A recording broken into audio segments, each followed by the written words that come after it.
দুনিয়াতে শুধুমাত্র তার বাপ একা, পৃথিবীতে আর কেউ নাই। আপন ফুফু নাই, খালা নাই, দাদা নাই, দাদি নাই, শুধু বাপ আর সন্তান।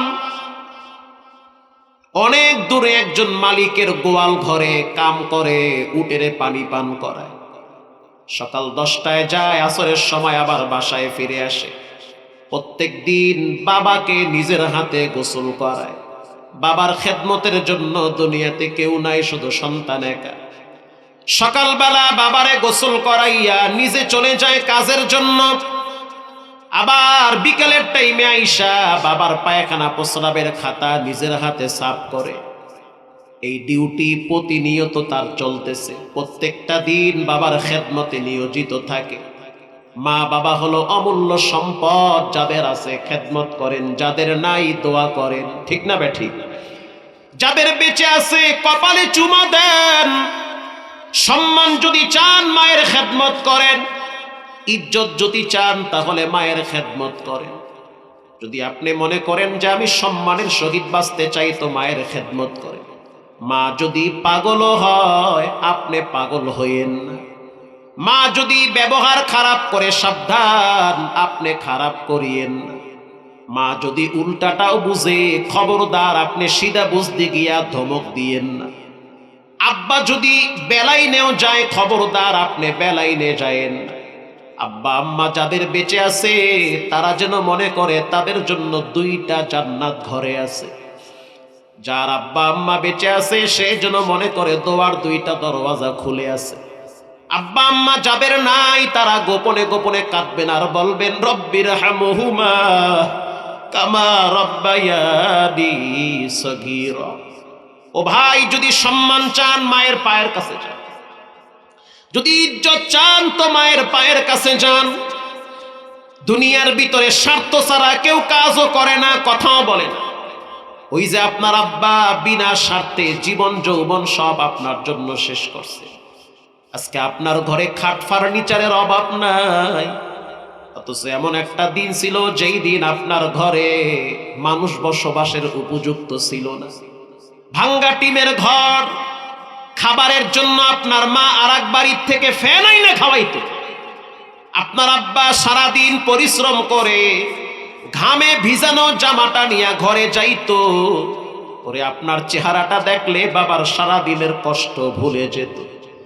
কয়েকদিন আগে যখন বৃষ্টি শুরু হইল, তখন আমি কুড়িগ্রামে যাইতেছি বয়ানের জন্য। দিনের বেলায় মাহফিল, আবার ওদিন বৃষ্টিও হইল। বাপ দেখলাম সন্তানরে নিয়ে স্কুল থেকে বাড়ি যাইতেছে।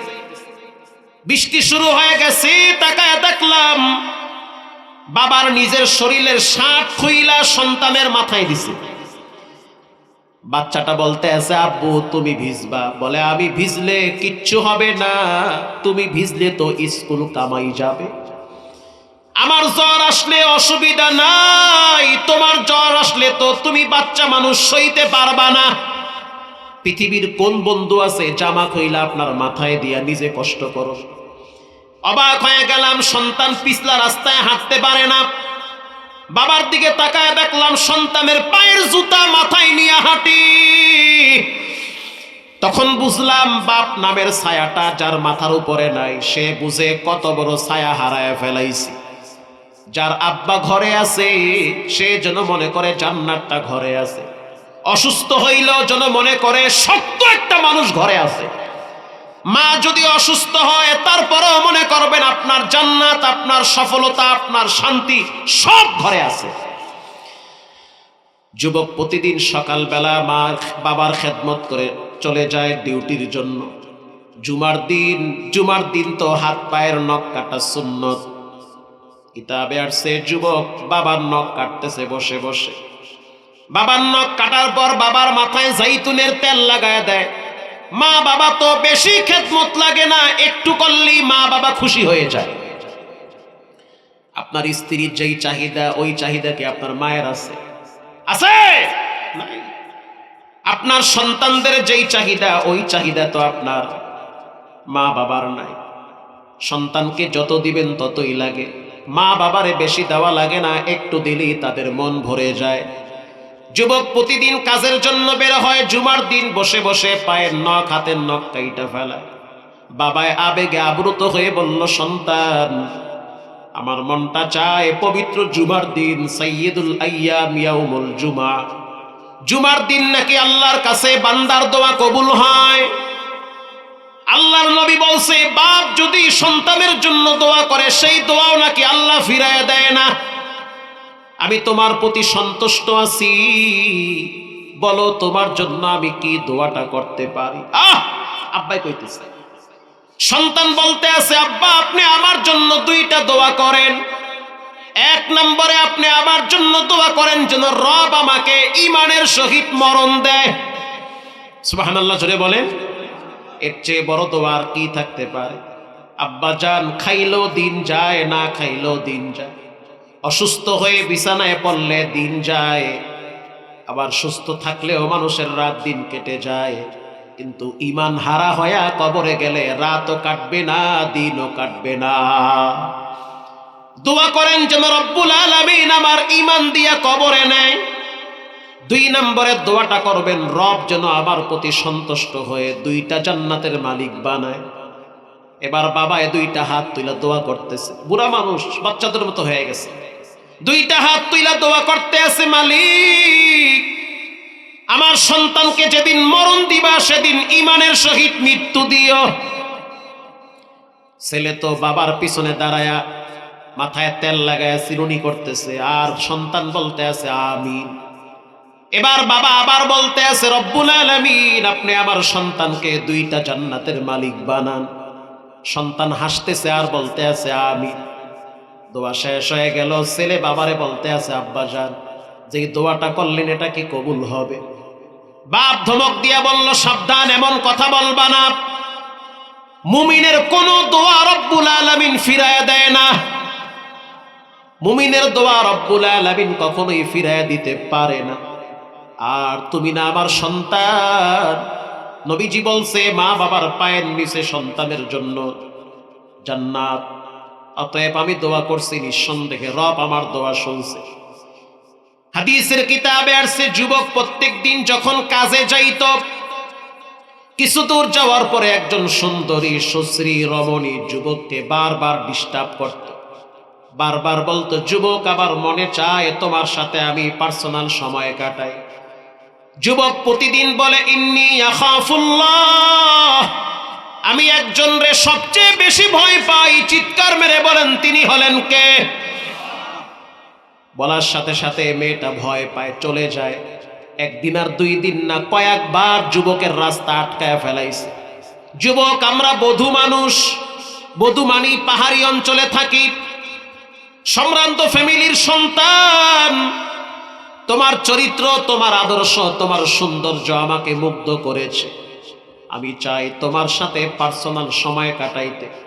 যুবক বলল, ইন্নী আখাফুল্লাহ, ওরে তুমি আমি যা কিছু করি আমার রব কিন্তু তাকায় আছে। খবরদার কোনো হারাম সম্পর্কে জড়াবার আগে রব যেন আমার মরণ দেয়। আমার এই দেহের ভিতরে কোনো পর নারী স্পর্শ করে নাই, আমার এই চোখ কোনোদিন পর নারী দেখা তৃপ্ত গ্রহণ করে নাই, আমার এই দেহটা কখনোই কোনো পর নারী স্পর্শ করে নাই। আমি আমার আব্বার অনুগত সন্তান, আমি আমার মাকে হারাইছি, নিজের হাতে মায়ের কবরে রাখছি। আমি যখন আমার মায়ের কবরে রাখছি, কবরের দৃশ্য দেখছি, ওরে কবরের মাটি দেখছি, না জানি কখন আমার যাওয়া লাগে। আমার মৃত মায়ের চেহারাটা চোখের সামনে ভাসে, দুনিয়ার রং তামাশা আমার ভালো লাগে না। আমার মায়ের শোক আমি এখনো কাটাইতে পারি নাই। আব্বারে পাইছি, খেদমত করি, আমার এখন সময় নাই, আর মনও চায় না যে তোমার সাথে আমি সময় কাটাবো, মজা মাস্তি করব। রাস্তা ছেড়ে দাও, আমি চলে যাই, তুমিও চলে যাও। চতুর্থ দিন মেয়েটা বলতে আছে, যুবক যদি আজকে আমার সাথে সময় না কাটাও, আমি কিন্তু তোমার শরীরে টাচ করতে বাধ্য হব। যুবক বলল, ইন্নী আখাফুল্লাহ, আল্লাহু আকবার বলেন, আমি কিন্তু আল্লাহরে ডরাই। তুমি মনে করিও না যে তোমার প্রেমে আমি মুগ্ধ হয়ে যাব, তাহলে দুনিয়া থাকে না। আমার পুরা কলিজাটা জড়া আল্লাহর ভয়।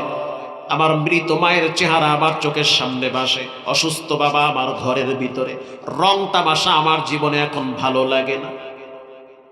মেয়েটা পিছন থেকে জড়ায় ধরছে। যখনই জড়ায় ধরল, যুবক চিৎকার মেরে বলতে আছে, আল্লাহ আপনি আমার আওয়াজ শুনতেছেন? আমি পাহাড়ি যুবক, আমার নাম আব্দুল্লাহ বিন আওয়াম। আমার আব্বা গতকালকে আমার জন্য আপনার কাছে দোয়া করছে, আপনি আমার জন্য ইমানি মরণ দিবেন। অতএব আমি চাই হারাম সম্পর্কে জড়াবার আগে আমার জন্য মৃত্যু হয়। হাদিসে আসছে, রুব্বা শাযা আখবারা লাউ আকসামা আলাল্লাহি লা আবাররা। আমি বলি নাই, রাসূল বলেছে। কিছু মানুষ আছে দেখতে মানায় না, চেহারাও সুন্দর না, চুলও তেমন সুন্দর না, পোশাকাদিও তেমন ভালো না, মানুষ মনে করে এরা বুঝি জুইতেন না। আরে ধুরো, পাগল টাইপের মানুষ। নবীজি বলেন তাদের মুখের পাওয়ার এত বেশি, তাদের কলিজার ভিতরে রবের প্রেম এত বেশি, তারা হাত তুলতে দেরি হয়, আসমান থেকে দোয়া কবুল হইতে দেরি হয় না।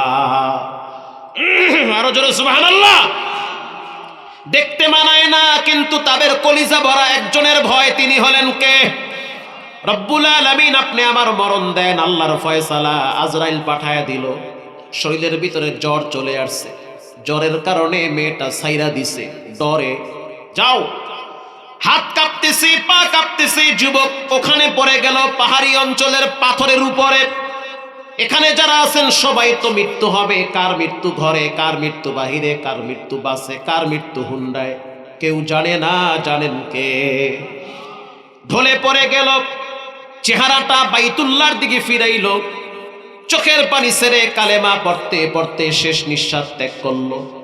সন্ধ্যার টাইমে রাখালরা যখন তারা উট নিয়ে দুম্বা নিয়ে যাইতেছে, তাকায়া দেখলো লাশ পড়ে আছে আব্দুল্লাহ বিন আওয়ামে। চেহারার দিকে তাকায়া দেখতে আছে, মনে হইতে আছে নূর চমকাইতেছে। এত সুন্দর চেহারা জীবিত থাকা অবস্থায় তো দেখি নাই। আর মুমিনের মৃত্যুর পরে তাদের সৌন্দর্য দ্বিগুণ করে দেয় কে? চেহারার ভিতরে নূর চমকাইতেছে। বাবারে খবর দিল, একদল গেছে বাবারে খবর দিতে, আর একদল তারে গোসল করাইতেছে। গোসল করানো শেষ, একজনের দুইটা জামা এক জায়গায় কইরা কাপনের কাপন বানাইছে।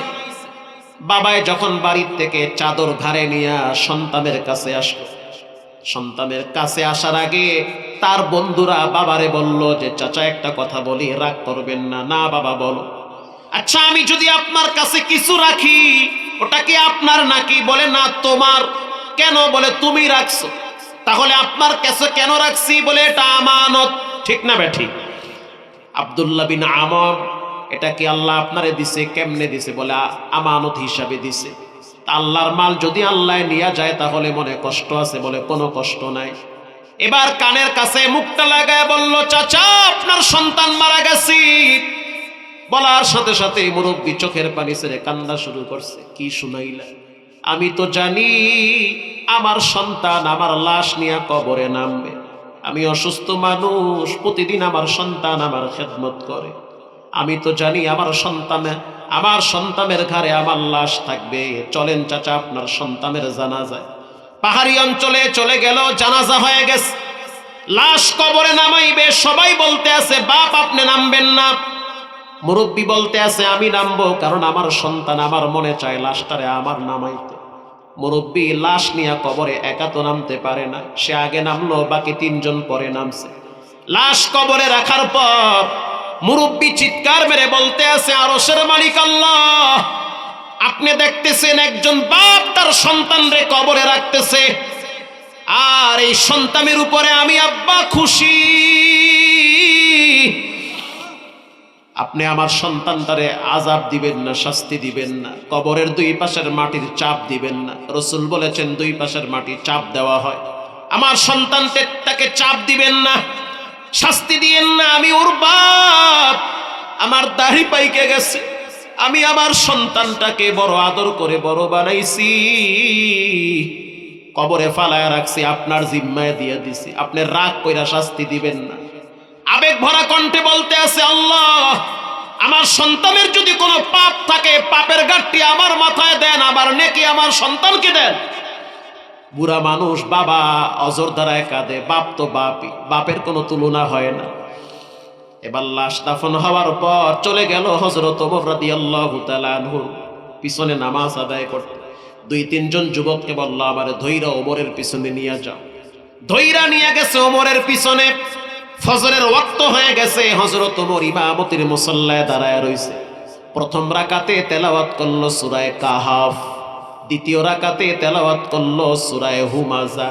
সূরা হুমাজার ভিতরে একটা আয়াত আছে, নারুল্লাহ।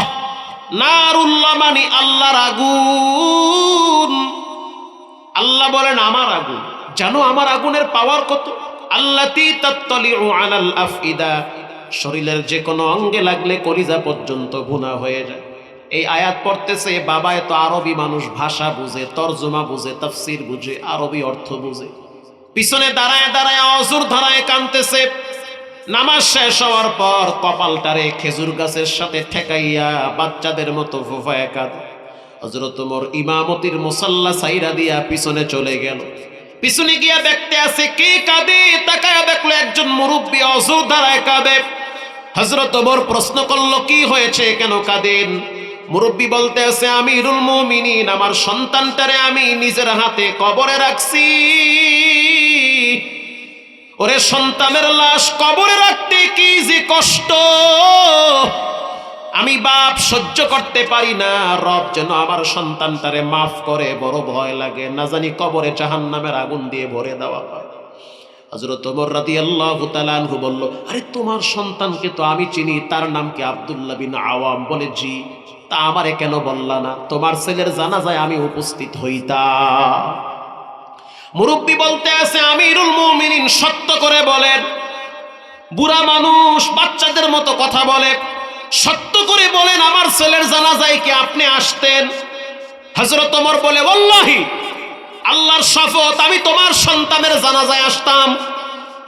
মুরব্বী বলতে আছে, তাহলে আমি সাক্ষী দিলাম আমার সন্তান মুনাফিক হতে পারে না। কারণ ওমর যদি আমার ছেলের জানাজায় আসে, আমার সন্তান মুনাফিক হতে পারে, আমার ছেলে তাহলে ঈমানদার। হযরত ওমর বলতে আছে, মুরব্বী শুনে নেন, কেন আপনি আমারে ডাকেন নাই? বলে, আপনি রাষ্ট্রীয় কাজে ব্যস্ত। একটা যুবকের জানাজায় আসতে গিয়ে যদি আপনার রাষ্ট্রীয় কাজের ব্যাঘাত ঘটে, 100 মানুষ মারা যাক, কিচ্ছু হবে না। ওমর বিপদে পড়লে অনেক ক্ষতি হয়ে যাবে। আরো পাহাড়ি অঞ্চলে আমার বাড়ি, গ্রামে আমার বাড়ি, ওই পাহাড়ি পথ পাড়ি দিয়ে আপনি জানাজায় আসবেন, দরকার নাই। আপনি রাষ্ট্রীয় কাজে থাকেন, আমার সন্তানের জানাজা হয়ে গেছে, আপনি একটু দোয়া করলে হবে। হযরত ওমর বলল, চলো ঘোড়ার পিঠে, উটের পিঠে উঠো, তোমার ছেলের কবরের পাশে দাঁড়ায় আমি দোয়া করব। আল্লাহু আকবার বলে। হযরত ওমর কবরের পাশে দাঁড়াইল। কবরের পাশে দাঁড়াবার পরে একটা আয়াত পড়ল, ওয়া আম্মা মান খাফা মাকামা রাব্বিহি ওয়া নাহান নাফসা আনিল হাওয়া। যে ব্যক্তি রবের ডরে গুনাহ করে না, নামাজ ছাড়ে না, হারাম খায় না, জেনা ব্যভিচারে লিপ্ত হয় না, কারো হক নষ্ট করে না, কাউকে গালি দেয় না, স্ত্রী সন্তানদের সাথে খারাপ ব্যবহার করে না, আব্বা আম্মার সাথে দুর্ব্যবহার করে না, ফা ইন্নাল জান্নাতা হিয়াল মাওয়া, তার ঠিকানা হবে আল্লাহর জান্নাতে। এই আয়াত পড়ার সাথে সাথে কবরের ভিতর থেকে যুবকের কণ্ঠে আল্লাহ একটা আয়াত ভাষায় দিছে। যুবক চিৎকার মেরে বলল, ওয়ালিমান খাফা মাকামা রাব্বিহি জান্নাতান। ওরে ওমর শুনে নেন, রব্বুল আলামিন আমাকে একটা জান্নাত দেয় নাই, বরং 2টা জান্নাতের ওয়াদা করেছে। আরো জোরে সুবহানাল্লাহ। ওয়ালিমান খাফা মাকামা রাব্বিহি জান্নাতান, একটা না 2টা? জান্নাতান, 2টা। রব আমাকে 2টা জান্নাত দিছে। হযরত ওমর বলতে আছে, বুঝছি এটা ওমরের কারামতি না, এটা তোমার বাবার দোয়া কবুল হয়েছে। এজন্য যুবক ভাইরা, যেই আয়াত তেলাওয়াত করলাম, আল্লাহর ভয় অন্তরে থাকতে হবে। নামাজ ছাড়া যাবে না, রোজা ছাড়া যাবে না, আব্বা আম্মার খেদমত ছাড়া যাবে না, জনগণের খেদমত ছাড়া যাবে না। আজ থেকে পাক্কা নিয়ত করে নেন, জীবনে হারাম খাবো না, মা বাবার সাথে বেয়াদবি করব না, কোনো মেয়ের সাথে অবাধ মেলামেশায় লিপ্ত হব না, কোনো মানুষের বিন্দু পরিমাণ বিপদ চাবো না। দিলটা যদি ভালো থাকে, তওবার নিয়াইতে খালিস দিলে 2টা হাত আল্লাহকে দেখায় দেন। নারায়ে তাকবীর। আল্লাহ এই হাতগুলা কাবার গিলাফে লাগায় দেন, জোরে বলেন আমিন। হাত নামান। রঙ্গে তাকওয়া, সুবহানাল্লাহ। রঙ্গে সিদ্দিকু রঙ্গে দিন তা'বুদু বাকিবু আদবর আবেদিন। এতক্ষণ বয়ানে কি বুঝলেন? আল্লাহর ভয় লাগবে কি লাগবে না? আল্লাহর ভয় নিয়ে চলেন। বেশি বয়ানের দরকার নাই, 5 ওয়াক্ত সালাত আদায় করবেন ইনশাআল্লাহ। আব্বা আম্মার খেদমত করেন, প্রত্যেক দিন 5 টাকা হলেও দান করবেন। চা খায় না, পান খায় না, বিড়িও খায় না, এমন লোক খুব কম আছে না ভাই? কিছু না কিছু তো খায়। যাক, এমনও আছে যে কিছুই খায় না, পানি তো খান অন্তত পক্ষে, মাছ গোস্ত তো খান, ভালো মন্দ তো খান। 1 কাপ চা কম খেয়ে হলেও 5টা টাকা আল্লাহর রাস্তায় দান করবেন, সাদাকা করবেন। দানের অনেক ফজিলত। কেউ দান করলে আল্লাহর রাগ তার উপরে ঠান্ডা হয়ে যায়, সুবহানাল্লাহ বলেন। তা আব্বা আম্মার খেদমত করেন, 5 ওয়াক্ত নামাজ পড়ে হাতটা বাড়ায়া দেন। আপনার একটা চাচা আছে, প্রতিবন্ধী, বিছানায় পড়ে আছে, সহযোগিতার জন্য হাত বাড়ায়া দেন। কিচ্ছু পারেন না, দেখতে যান, তাও পারেন না, একটা সালাম পাঠায়া দেন। মানুষের উপকারের জন্য হাত বাড়ায়া দেন। যারা পর উপকারী হয় আল্লাহ তাদেরকে কখনোই ঠেকায় না। যারা মানুষের উপকারের জন্য হাত বাড়ায় তাদেরকে আল্লাহ দুনিয়া আখেরাতে বাদশা বানায়া দেয়। উদার মন নিয়ে চলবেন, বিশেষ করে নামাজ ছাড়বেন না। আব্বা আম্মার সাথে বেয়াদবি করা যাবে কখনোই। বাবার কি বলে, এই যে বইয়ের প্রশংসা মা বাবার সাথে করবেন না। কারণ বইয়ের প্রশংসা করলে তো মা মনে করে বউরে বুঝি, পোলারে বুঝি বউ তাবিজ করছে, এই জন্য এত প্রশংসা করে, দরকার নাই। আপনার মা যদি বলে আপনার বউ খারাপ, আপনি বলবেন ঠিকই কইছো, গোষ্ঠী উদ্যোগ সব খারাপ, একটাও ভালো না।